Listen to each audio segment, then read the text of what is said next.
हिंद, आपका स्वागत है हमारे न्यूज चैनल न्यूज एवं उज्जवल टाइम में। कृपया चैनल को सब्सक्राइब, लाइक, शेयर, कमेंट जरूर करें। I would like to start by paying tribute to the victims of Mundakai and Churalmala. Mundakkai Chooralmala ദുരന്തത്തിൽ അവിടെയുള്ള ദുരിതബാധിതർക്ക് അവർക്ക് ആദരാഞ്ജലികൾ അർപ്പിച്ചുകൊണ്ട് ഞാൻ ആരംഭിക്കുകയാണ്. And say that we all stand with the people who lost family members, who lost property, who suffered. ആ ദുരന്തത്തിൽ ബുദ്ധിമുട്ടിയവർക്ക്, ആ ദുരന്തത്തിൽ കുടുംബാംഗങ്ങളെ നഷ്ടപ്പെട്ടു പോയവർക്ക്, ആ ദുരന്തത്തിൽ വസ്തുവും എല്ലാം നഷ്ടപ്പെട്ടവര്, അവരോടൊപ്പം നമ്മൾ ചേർന്ന് നിൽക്കുകയാണ്, അവരോടൊപ്പം നിൽക്കുകയാണ് എന്ന് പറഞ്ഞുകൊണ്ട് ഞാൻ ആരംഭിക്കുന്നു. While I was coming here in the car, we were discussing what the UDF and Congress party should do for the people who suffered as a result of the tragedy. ഇവിടെ ഉണ്ടായി ഈ ദുരന്തത്തിന്റെ ഫലമായി വളരെയധികം ബുദ്ധിമുട്ട് അനുഭവിച്ച ആളുകൾക്ക് വേണ്ടി ഐക്യജനാധിപത്യ മുന്നണിയും കോൺഗ്രസും എന്താണ് ചെയ്യേണ്ടതെന്ന് ഇങ്ങോട്ട് വരുമ്പോൾ വണ്ടിയിലിരുന്ന് ഞങ്ങൾ ചർച്ച ചെയ്തുകൊണ്ടിരിക്കുകയായിരുന്നു. And unfortunately, we are not in government, so we cannot do what a government can do. ദൗർഭാഗ്യകരമെന്ന് പറയട്ടെ, നമ്മളിപ്പോ ഗവൺമെന്റിലില്ല, അധികാരത്തിലില്ലാത്തത് കൊണ്ട് ഒരു ഗവൺമെന്റിന് എന്താണോ ചെയ്യാൻ പറ്റുന്നത് അത് നമുക്കിപ്പോ ചെയ്യാൻ സാധിക്കില്ല. So I was telling my sister and Mr. Venugopal that every member of the Congress party, every member of the UDF should put full pressure on the government of Kerala to help the victims of the tragedy.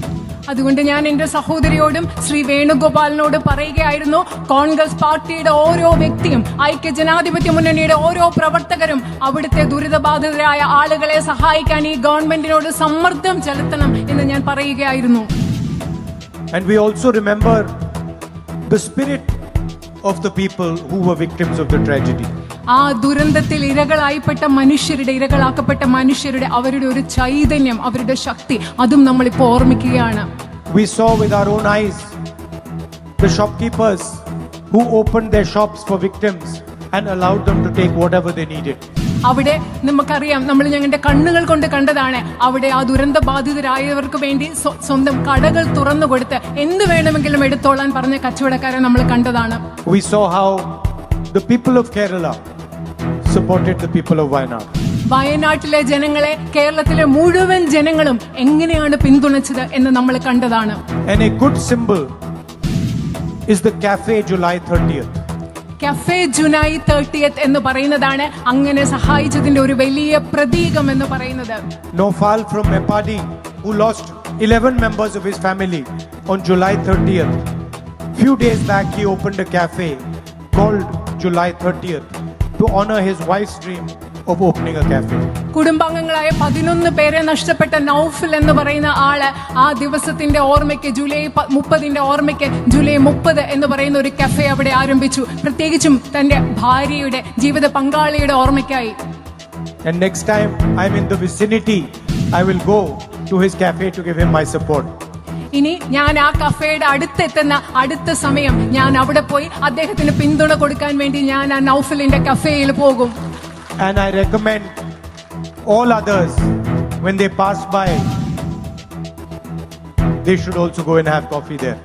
ഇവിടെയുള്ള എല്ലാവരോടും ഞാൻ നിങ്ങൾക്കൊരു ശുപാർശ നൽകുകയാണ്, നിങ്ങളൊക്കെ അതുവഴി പോകുമ്പോൾ അവിടെ പോയി ആ നൗഫലിന്റെ കഫേയിൽ പോയി കോഫി കുടിക്കണം എന്ന് ഞാൻ നിങ്ങളോടും പറയുകയാണ്. It will not be a big thing for you.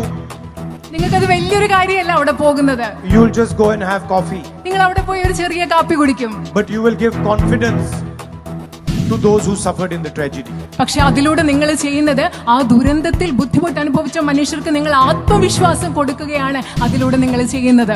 People of Wayanad have the habit of giving confidence to people. വയനാട്ടിലെ ജനങ്ങൾക്ക് മറ്റുള്ളവർക്ക് ആത്മവിശ്വാസം കൊടുക്കുക എന്നൊരു സ്വഭാവമുണ്ട്, ശീലമുണ്ട്.